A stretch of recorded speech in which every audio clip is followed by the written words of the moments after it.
In today's video, I'm going to teach you how to fix can't connect to EA servers error. If you're seeing the can't connect to EA servers error while trying to play an EA game or access the EA app, don't worry. This issue can happen for several different reasons, including temporary EA server outages, internet connection problems, or issues with your network settings. In this guide, I'll walk you through a few troubleshooting methods that can help you identify the cause and get back online. The first thing you should do is check whether the issue is coming from EA's servers.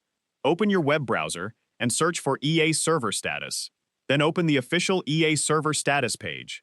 This page shows whether EA's online services are currently operational or experiencing outages. If the servers are offline or undergoing maintenance, there's nothing you need to fix on your computer.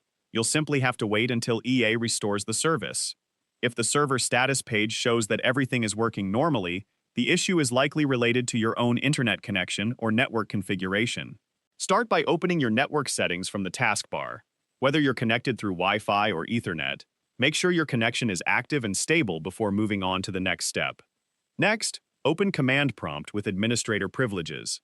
Once it's open, begin by running the command ipconfig/flushdns to clear the DNS cache. This can help resolve problems caused by outdated or corrupted DNS records.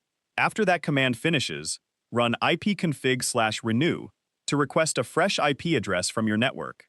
This refreshes your connection and can often resolve communication issues between your computer and online services. Once those commands have completed successfully, run the command netsh-winsock reset. This resets the Windows WinSock catalog, which manages many of the network communications used by applications. If the network configuration has become corrupted, resetting WinSock can often restore normal connectivity. After running all of these commands, restart your computer so the changes can take effect. Once your PC has restarted, launch the EA app again and check whether the connection issue has been resolved.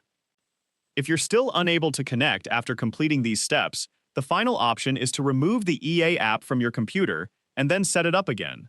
This can help replace any missing or damaged application files that may be preventing the app from connecting properly.